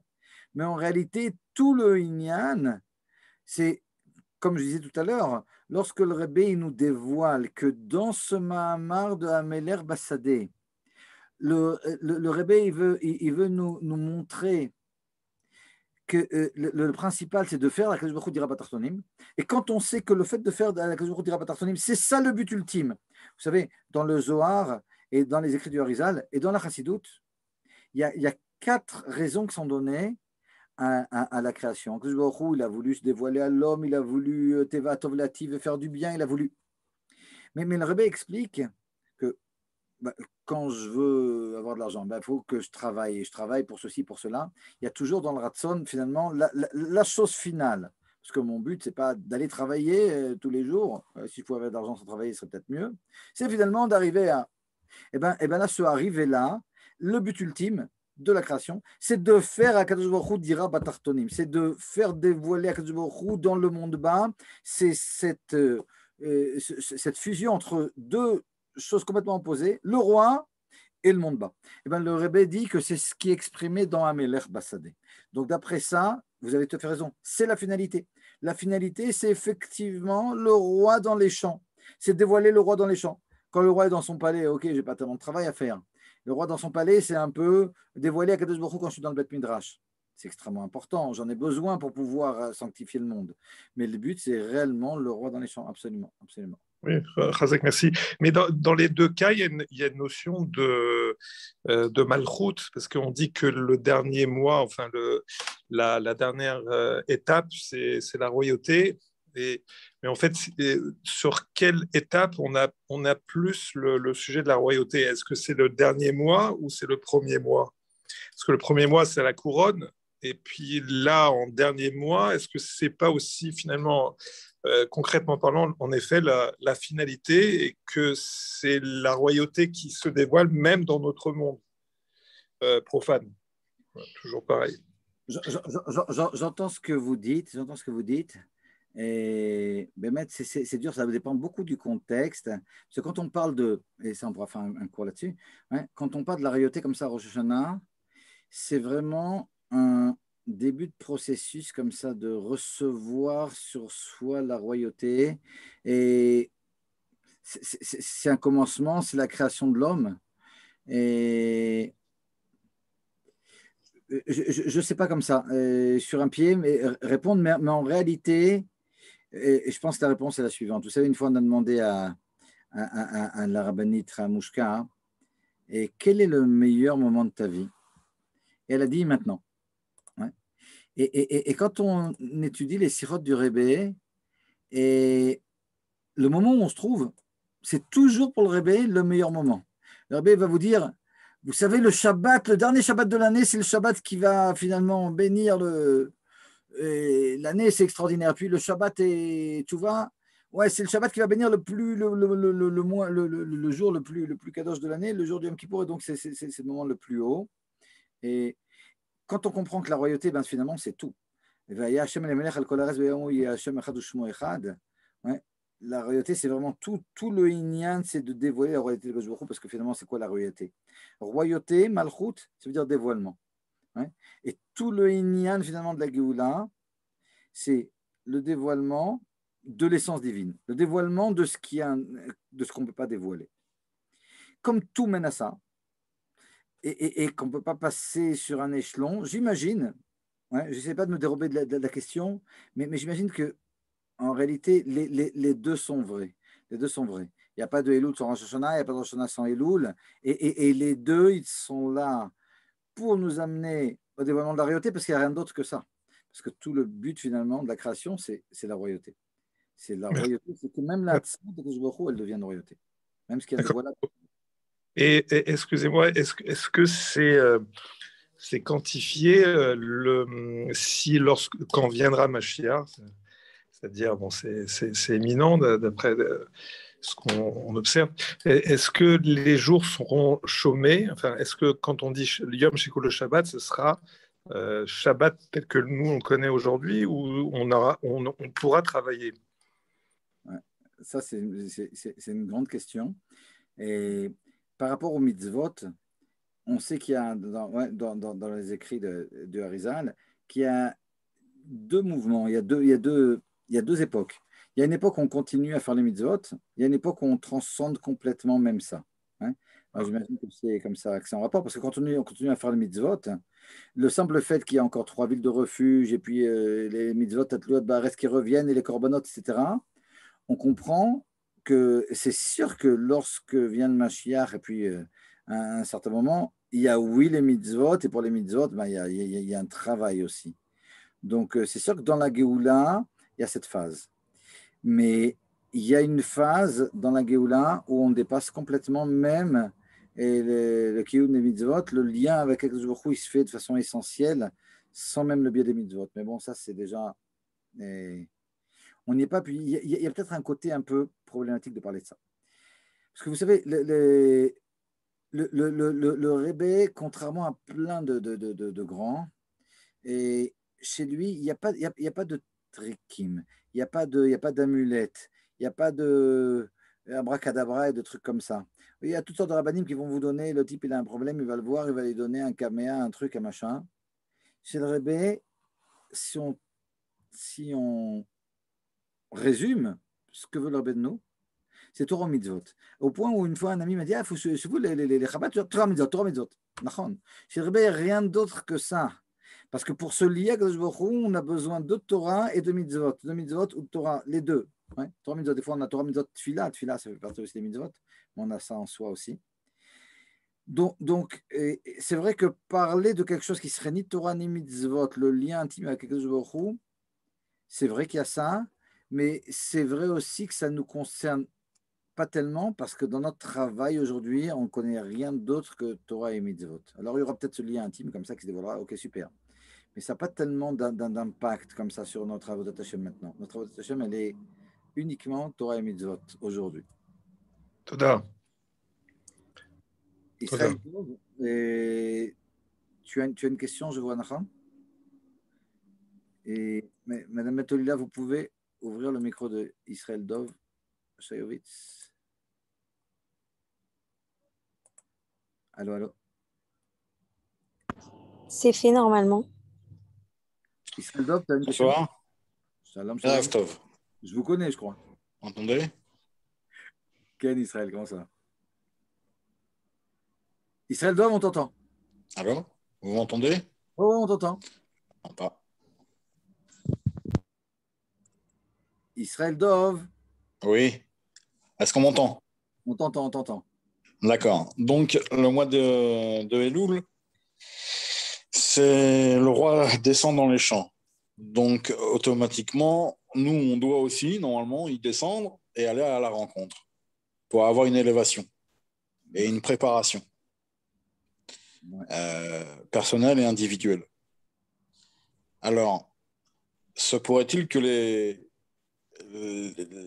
enfin, dans ce contexte, en général, on essaye de s'améliorer, de s'élever, déjà en essayant d'effacer ou de s'excuser sur les fautes qui ont été commises et en disant qu'on ne va pas les refaire.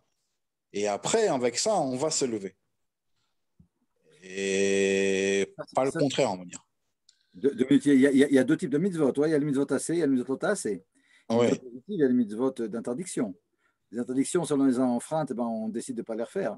Mais si quelqu'un n'a pas mis les tefilines, bon, ben, il doit décider de le faire. S'il manquait d'un peu Bien sûr. Alors, ce que je voulais dire, c'est que les slichot font partie aussi de cette élévation.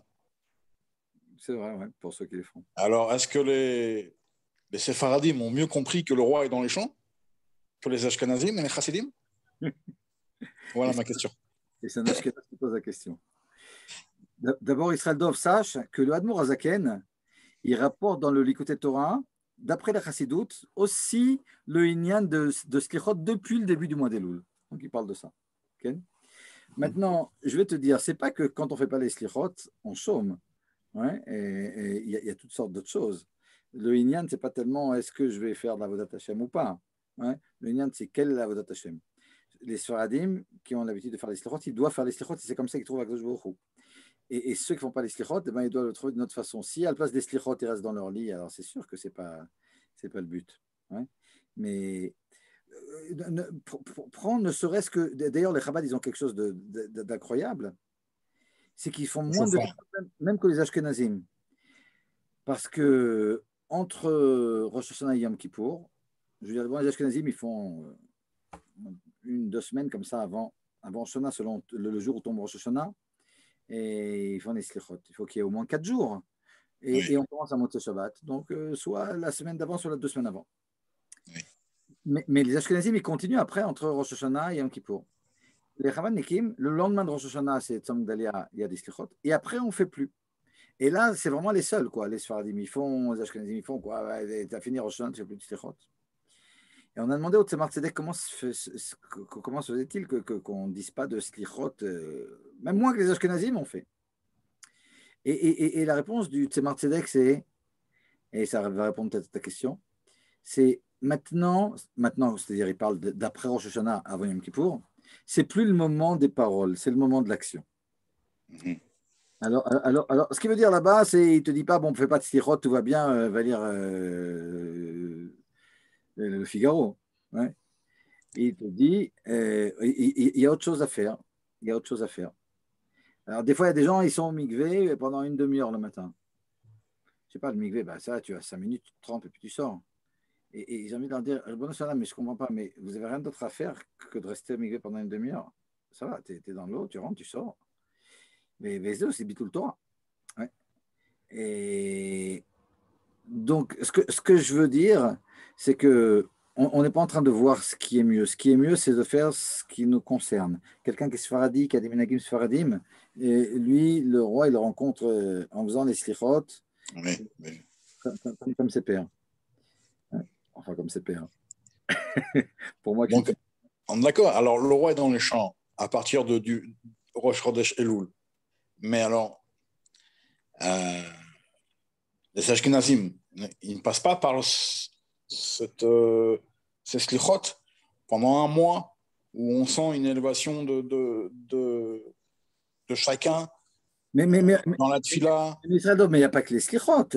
Tu peux prendre un Mahamar du Rebbe, tu prends le Dvar Malchut, tu demandes à Reuven de t'envoyer ça par WhatsApp et tu étudies avec lui un Mahamar et tu rencontres le roi. Ouais. Et il n'y a pas que les slichot. Quoi, dans les sirotes, tu rencontres Akadosh Baruch Hu. Il y a plein de façons de rencontrer Akadosh Baruch Hu. Oui, d'accord. Top. Ok, merci beaucoup. Salut, salut. Ouais, top. Tov, ben, s'il n'y a pas d'autres questions, ben, on se retrouvera pour un prochain cours, Bezat Hashem. Merci, Mamash, infiniment, à Madame Bentolila qui a eu bien mettre le srout d'organiser ça. Et les Shana Tova, en tout cas, Tikadvo et Techatmo Bezat Hashem. Et il y a 2 participants qui lèvent la main, d'après ce que je vois. Et Ken, Madame Bentolila, il y a des personnes qui ont des questions. Alors oui, il y a toujours le monsieur qui vient de vous poser une question, mais il y a une deuxième personne, c'est vrai. Je lui active.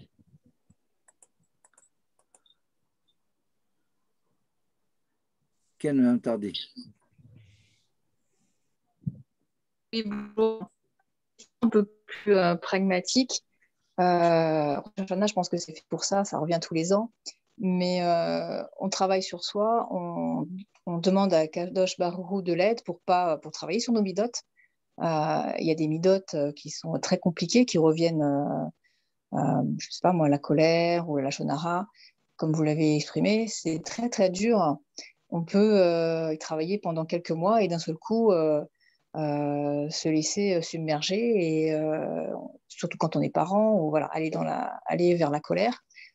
Et alors, est-ce que en s'excusant, en faisant teshuva, mais si à chaque fois ça revient, est-ce qu'à la fin, est-ce que Kadosh Baruch Hu accepte notre teshuva, ou comment ça se passe? Bon, parce que c'est ça en fait. Si ça revient tout le temps, si on n'arrive pas à le faire, si on arrive quelques mois et on retombe à chaque fois, comment ça se passe en fait? Ok, regardez, il y a plusieurs points. Il y a plusieurs points dans la question. Le premier point, et le Hanmour Azaken, il nous fait comprendre dans le Tanya qu'il y a 2 types de neshamot. Il y a des personnes qui ont un neshama qui peut potentiellement arriver au niveau de Tzadik. Il y en a qui ne peuvent n'arriver qu'au niveau de Beinoni. Beinoni, bon, c'est pas peu, mais c'est quelqu'un qui, en réalité, a toujours un Yetzarara, mais il le surmonte. Alors, c'est vrai que on est très loin même de Benoni, mais malgré tout dans l'idée. Si on comprend que chaque fois qu'on surmonte notre Yetzirah, qu'on fait, tu vois, d'une part, mais il y a aussi des fois dans tout ce travail où, comme vous dites, on a réussi à surmonter sa colère pendant un jour, pendant une semaine, pendant 3 semaines, après on retombe. Ce qui est problématique, ce n'est pas le fait de retomber. C'est problématique, c'est le traumatisme qu'on risque d'avoir quand on retombe. Et finalement, le Yetzirah, il ne commence pas quand je suis retombé, parce que bon, c'est assez normal que quelqu'un qui est coléreux, ça revienne à un moment ou à un autre. Ouais. Et à partir du moment où ça vient, tout le truc, c'est d'être joyeux.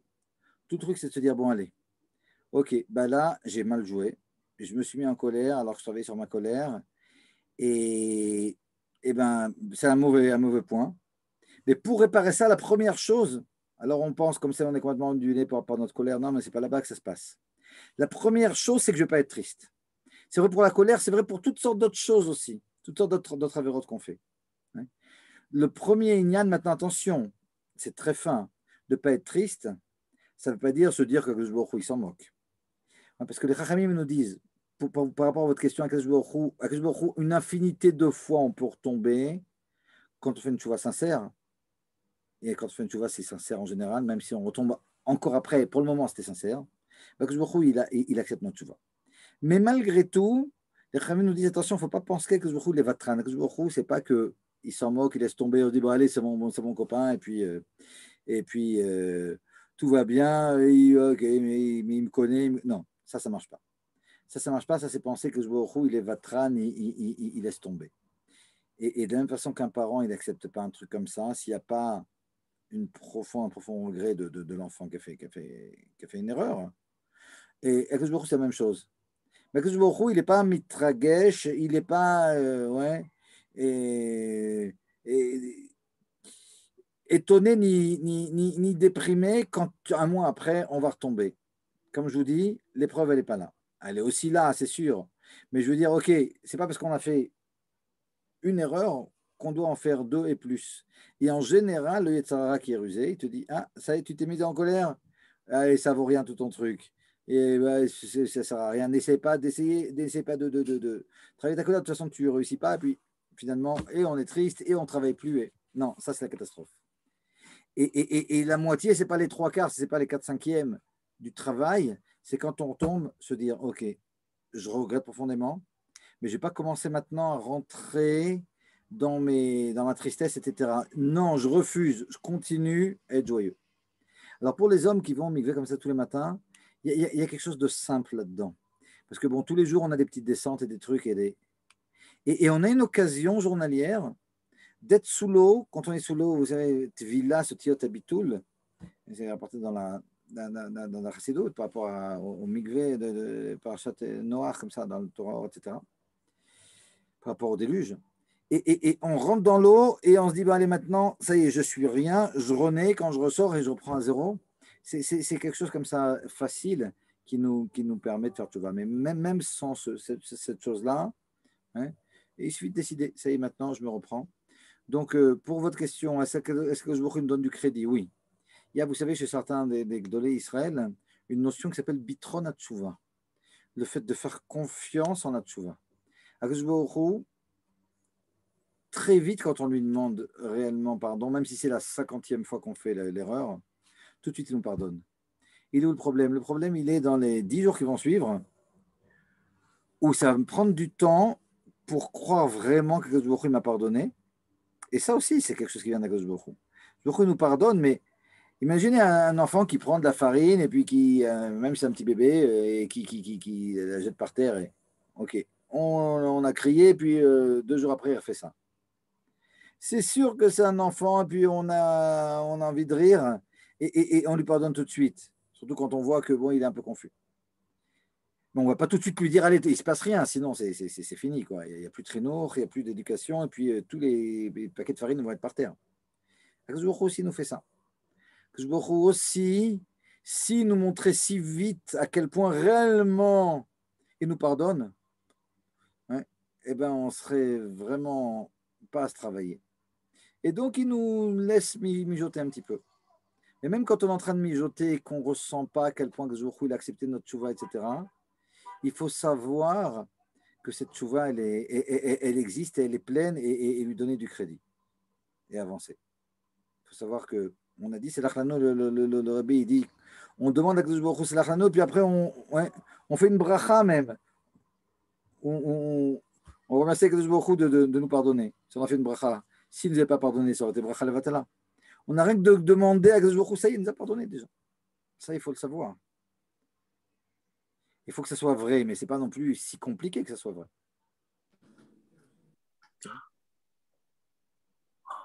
Merci beaucoup. Avec plaisir, Bezrat Hashem. Tov. Ok. Alors, bon. À la prochaine, Bezrat Hashem. Regardez, je vais donner aussi mon numéro de téléphone. Et pas qu'on fasse des miracles, mais des fois, quelqu'un a des questions. Par WhatsApp, c'est très simple. Parce que au téléphone, c'est vrai que c'est dur de répondre. Mais bon, quand on a un peu de temps, on regarde les WhatsApp. Donc, je vous donne le numéro si quelqu'un peut poser une question comme ça en pratique. Voilà, bah, super. Merci à Menorah d'avoir inscrit le numéro. Je me suis permise, oui. Absolument. Merci beaucoup, Rav Silam, d'avoir investi votre temps. Merci. Comment travailler sur Kibbout Avem? Demandez-moi ça comme ça en WhatsApp et je répondrai. Tov, des bonnes nouvelles. Toda Rabba. Merci beaucoup. Merci. Merci beaucoup. Shana Tova.